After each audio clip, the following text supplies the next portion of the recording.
Olá, bem-vindos a mais um estudo em nosso canal Descobrindo a Espiritualidade. Vamos prosseguir estudando a obra Entre a Terra e o Céu, psicografia de Chico Xavier, editado pelo Espírito André Luiz. Continuaremos a partir do capítulo 36, intitulado Corações Renovados. Nos narra André Luiz. 3 dias haviam corrido sobre a libertação de Júlio. De novo ao lado de Zulmira, nas primeiras horas da noite, reparávamos-lhe a profunda exaustão. O enfraquecimento progressivo impusera-se-lhe perigosa situação orgânica. O próprio Clarencio, depois de auscultá-la, observou apreensivo. Nossa irmã reclama socorro mais seguro. O esgotamento é quase completo. A enferma recebia-lhe a assistência magnética, quando Mário, Antonina e Haroldo deram entrada em sala próxima. Deixamos nosso instrutor com a doente e demandamos a peça em que se efetuaria o encontro familiar. O ferroviário e a filha faziam as honras da casa. Amaro, acolhedor, dava mostras de grande alívio. O sorriso, embora triste, era largo e espontâneo, demonstrando o contentamento interior de quem via terminar velha e desagradável desavença. Recapitulando os últimos capítulos, nós vamos presenciar o reencontro dos personagens da obra que têm dívidas no passado e acabaram se endividando por conta de escolhas feitas, e desde o início nós vemos que Amaro era o mais preparado para o perdão. Ele sempre se apresentou de maneira solidária e propondo a reconciliação. Mais uma vez, Amaro se apresenta como alguém que está feliz porque o reequilíbrio está voltando. Eles finalmente vão se reconciliar. Mário, porém, surgia constrangido e desajeitado, enquanto Antonina irradiava simpatia e bondade, cativando de improviso a amizade dos anfitriões. Nós vemos assim que é importante que pelo menos alguns dos espíritos que estão endividados apresentem uma melhora significativa para que seja possível o perdão. Nós temos Antonina, Amaro, já preparados até mesmo pelo sofrimento, para que agora possam se reconciliar com Mário. Por isso, aprendemos que somente o arrependimento sincero e nos colocarmos à disposição da lei para reajustamento é que é possível que realmente Deus nos oportunize essa condição, essa situação, e possamos nos reencontrar com aqueles a quem no passado nos endividamos. O enfermeiro apresentou a jovem senhora e o filhinho como amigos particulares e depois, evidentemente instruído pela companheira, iniciou a palestra, comentando a penosa impressão que lhe causara o falecimento do pequenino e pedia escusas por não haver reaparecido como reconhecia de seu dever. A ocorrência desnorteara-o. Nós vimos no último estudo que Mário somente aceitou visitar Amaro e Zulmira depois da insistência de Antonina. Antonina age aqui como alguém que proporciona o reencontro e convence os envolvidos a se reencontrarem, a se perdoarem. Não fosse ela, Mário não retornaria àquela casa em que ele se considera criminoso e também tem aversão pelos seus moradores.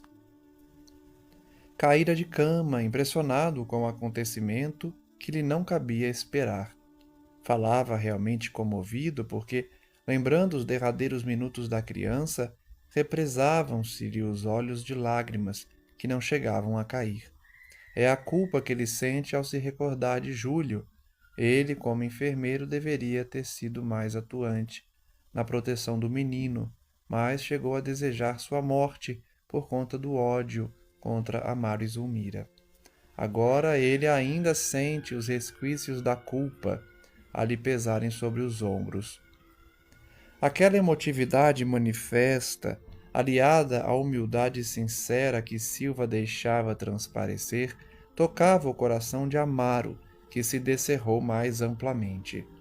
Percebi, disse o dono da casa, a dor que o envolveu no momento justo em que nosso anjinho era arrebatado pela morte.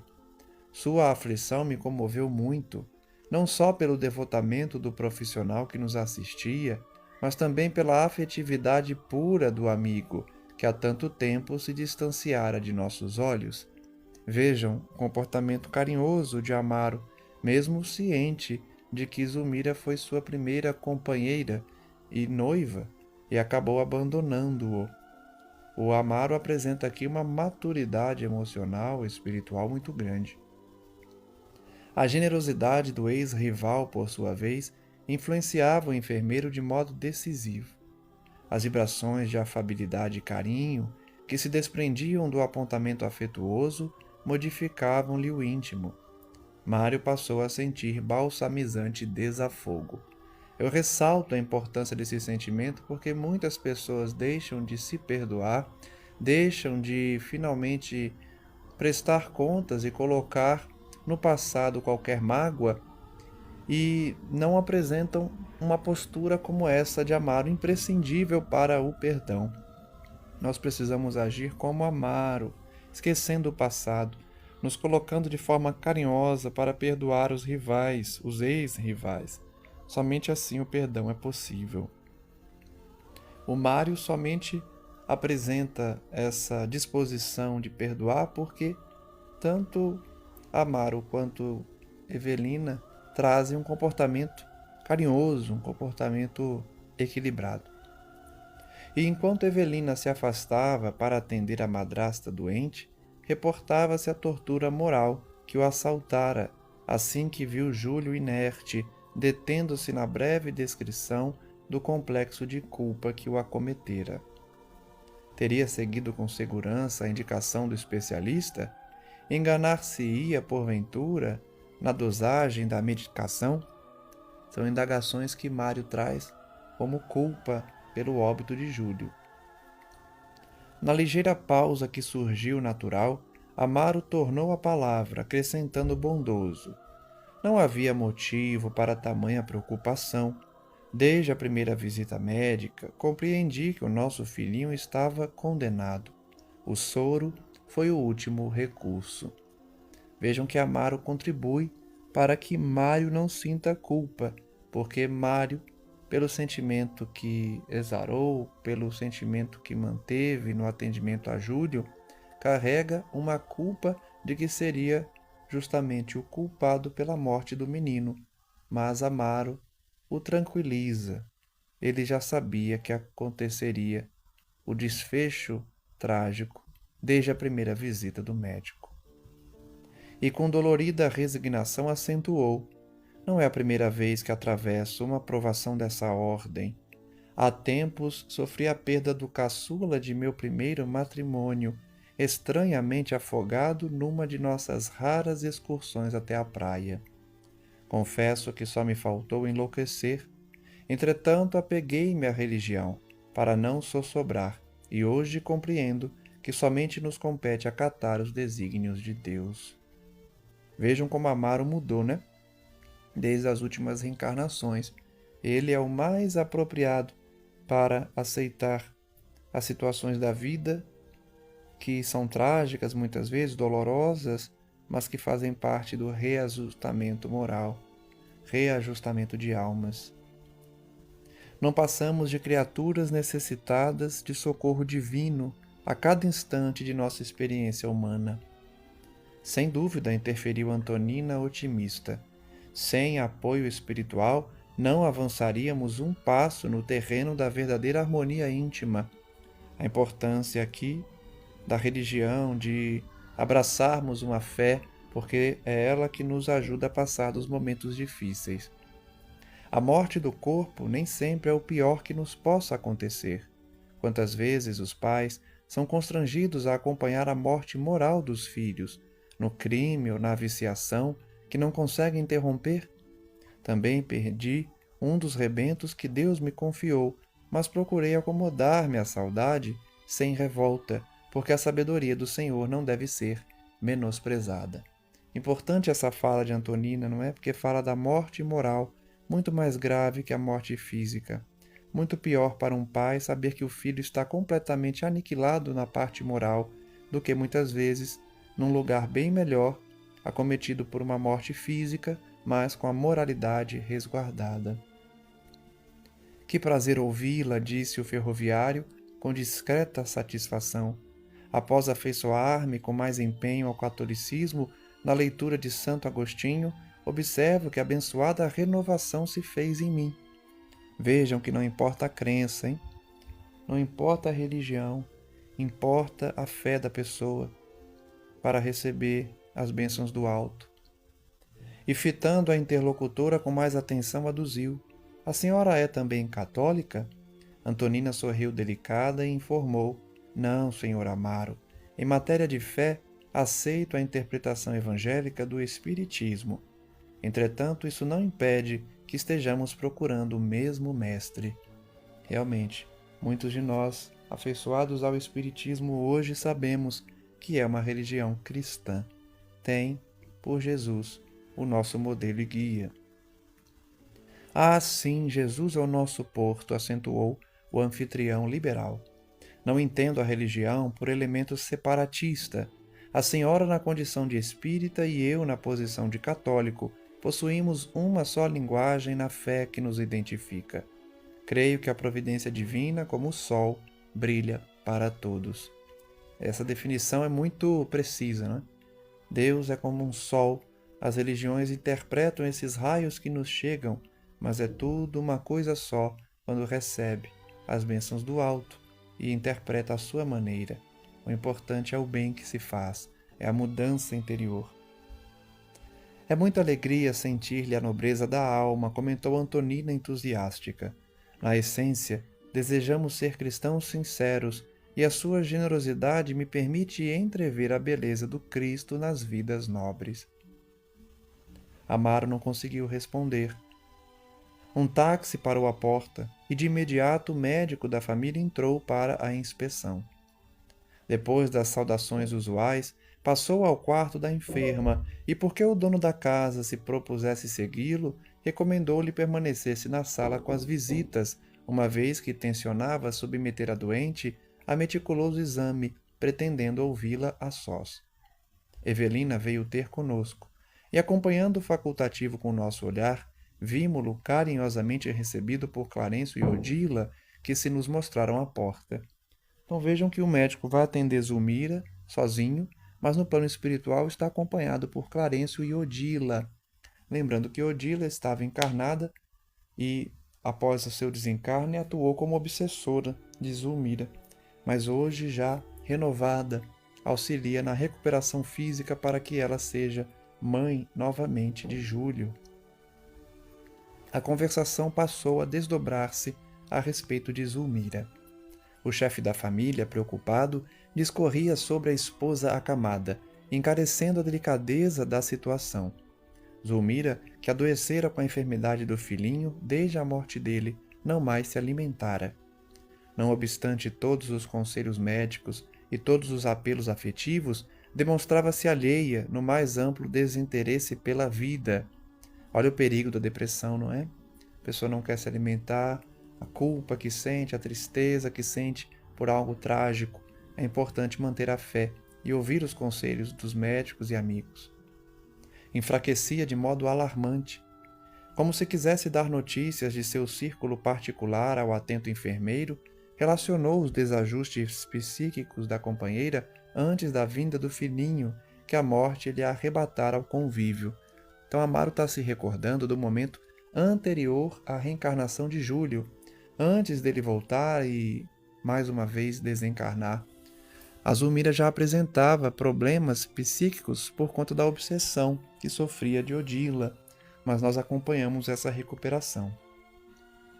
Zulmira, com a maternidade triunfante, como que se renovara, revelara-se mais alegre, mais viva, readquirira a saúde plena.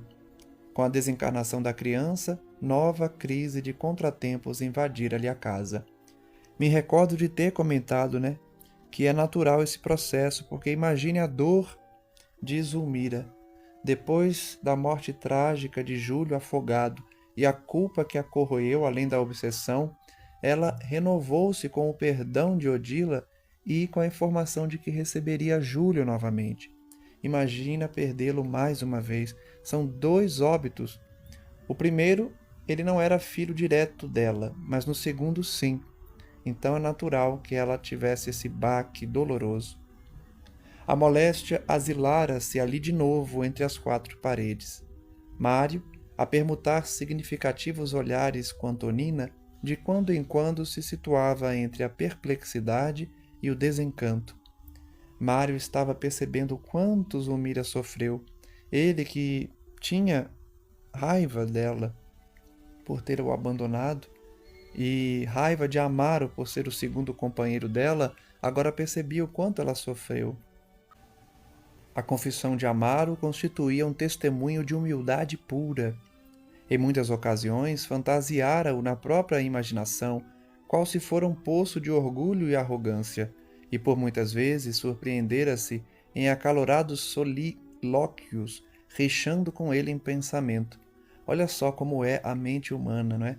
A gente faz isso muitas vezes, cria situações em nossas cabeças que não correspondem à realidade. Mário tinha uma imagem de Amaro muito diferente da realidade. Amaro se apresentava ali de forma humilde, comentando a dor que sentiu, enquanto que Mário tinha uma visão dele muito diferente, construía debates, brigas, discussões em sua mente, imaginando-se discutir com Amaro. Mas na verdade era tudo uma grande ilusão. Ele estava ali se desarmando do preconceito que tinha em relação ao seu ex-rival. Agora reparava que o antagonista era um homem comum, tanto quanto ele, necessitado de paz e compreensão. Muitas vezes temos que cultivar essa forma de pensar em relação aos outros, né? A gente cria muitas vezes uma figura de um rival como se fosse um ser maligno, muito mal, mas muitas vezes é um sofredor carente de fé, carente de orientação, que precisa do nosso carinho, do nosso perdão. O entendimento prosseguia mais afetuoso quando o clínico tornou à sala. De semblante torturado, dirigiu-se ao ferroviário, notificando: Amaro, a providência é quase impossível quando a previdência não funciona. A posição de Zulmira piorou muitíssimo nas últimas horas. O soro aplicado desde ontem não trouxe o resultado preciso. O abatimento é enorme. Creio indispensável uma transfusão de sangue ainda esta noite, para que não sejamos amanhã surpreendidos por obstáculos insuperáveis. Vejam quão grave era o quadro de Zulmira. Amaro empalideceu. Antonina voltou-se em silêncio para Silva, como a dizer-lhe de coração para coração: não hesite, é a sua hora de ajudar. Aproveite a oportunidade. Vejam, Amaro sofre com a condição de Zulmira e Antonina dá uma oportunidade a Mário Silva para que haja em favor dela, certamente doando o sangue necessário. Mário, acanhado, levantou-se maquinalmente e, antes que Amaro fizesse qualquer referência ao assunto, apresentou-se ao médico explicando: Doutor, se a minha cooperação for aceita, sentirei prazer nisso. Sou doador de sangue no hospital em que trabalho. Um telefonema seu ao pediatra amigo, a quem o senhor recorreu no caso de Júlio, pode confirmar as minhas palavras. E erguendo os olhos para o ex-rival, disse, em voz quase suplicante: Amaro, permita-me. Quero auxiliar a doente de algum modo. Afinal de contas, somos todos agora bons irmãos. Notem como a providência divina proporciona o perdão, proporciona situações para que nós realizemos a reconciliação com os adversários. Mário tinha a oportunidade de dar um pouco da sua vida para resgatar a vida de Zulmira, doando sangue. O chefe da casa, comovido, abraçou-o reconhecidamente. Obrigado, Silva. Nada mais conseguiu dizer. De olhos angustiados, dirigiu-se para o aposento da mulher envolvendo-a em manifestações de carinho. Antonina, colocando Haroldo junto a uma pilha de revistas velhas, pôs-se à disposição de Evelina para qualquer atividade caseira, enquanto Mário e o médico partiram velozes em busca do material necessário. Percebam a cooperação de todos, né? É assim que o perdão se realiza. Todos cooperam para o bem, criando um clima de paz, de amizade verdadeira, de compaixão e também de gratidão. Transcorrida 1 hora, a câmara da enferma se iluminava mais intensamente para o serviço a fazer. Zulmira, admirada, reconheceu Mário. Todavia, era enorme a prostração para que pudesse demonstrar interesse ou desprazer. Apresentada a Antonina, limitou-se a endereçar-lhe alguns monossílabos com um breve sorriso de reconhecimento. Assumindo a direção da enfermagem, a jovem viúva parecia uma figura providencial. Amparou a doente com carinho, auxiliou o clínico nas tarefas do momento e, cativando a gratidão dos novos amigos, colaborou com Evelina para que todas as medidas alusivas à higiene se efetuassem harmoniosas. Notem que não é só Mário que está contribuindo para o perdão, Antonina também, ajudando os antigos desafetos nessa nova oportunidade reencarnatória. Realizada a transfusão, a enferma entrou na reação característica. Contudo, Silva, fosse porque estivesse de si mesmo enfraquecido, ou porque a quantidade de sangue tivesse sido demasiada, passou a acusar profundo abatimento. Então Mário está passando mal. Não se sabe porque doou muito fluido, muito sangue, mas auxiliou na recuperação de Zulmira. Em seus olhos, porém, brilhava uma luz diferente. Afigurava-se-lhe haver perdido as inquietações que o martirizavam. Adquirira a noção de que se reabilitara perante a própria consciência. Ele não trazia mais a culpa pela morte de Júlio. Trouxera aos ex-adversários o próprio coração em forma de visita fraterna, e as suas próprias forças insufladas no campo orgânico da mulher, que lhe fora bem amada, como que lhe favoreciam a ausência dos velhos pensamentos de mágoa que por tanto tempo lhe haviam flagelado a vida íntima. É dessa forma que a gente perdoa, com novas situações de gratidão, de caridade. Registrando-lhe a queda de energias, o médico ministrou-lhe de imediato os recursos aconselháveis, permanecendo Mário, desse modo, comodamente instalado em larga poltrona junto dos amigos. Despediu-se o facultativo mais animado. Antonina, sem afetação, ajudou no preparo do café, que foi saboreado por todos, enquanto a conversação foi reatada com alegria. Foi então que a viúva se ofereceu para voltar.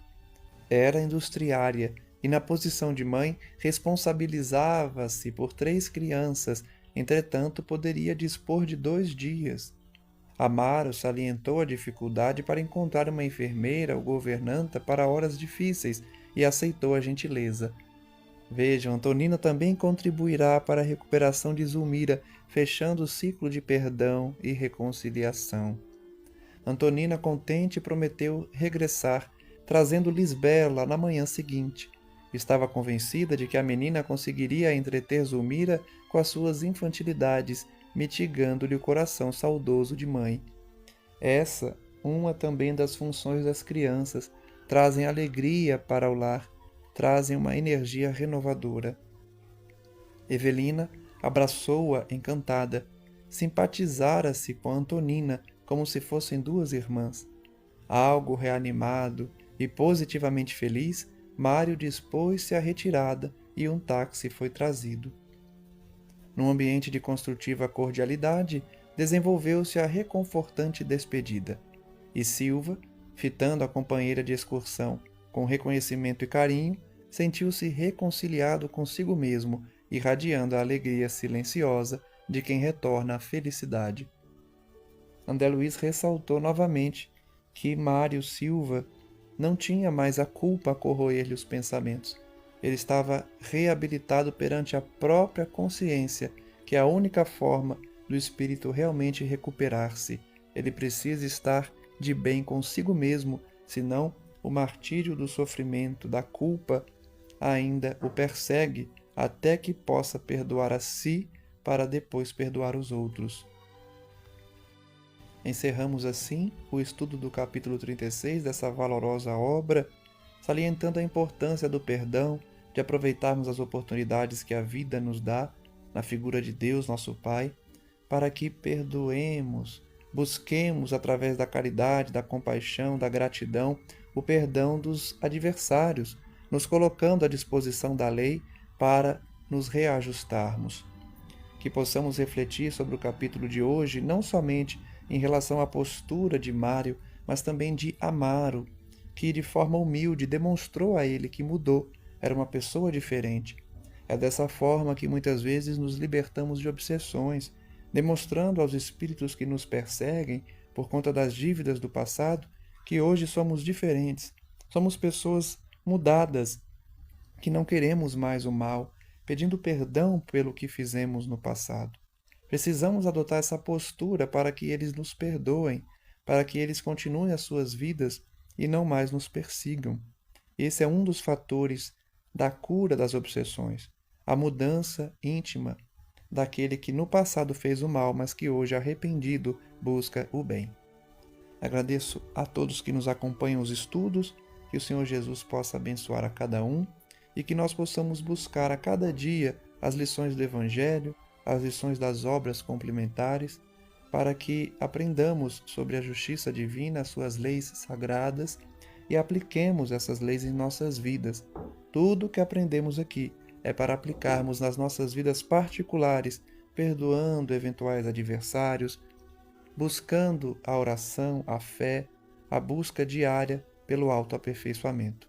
Que Jesus Cristo possa nos abençoar a todos nessa jornada, que Deus, nosso Pai, nos proporcione a cada dia as oportunidades redentoras e que Maria Santíssima envolva a cada um para que estejamos sintonizados com o alto, não mais caiamos em tentações e sintonizemos com os amigos espirituais também, para que eles nos inspirem para o bem.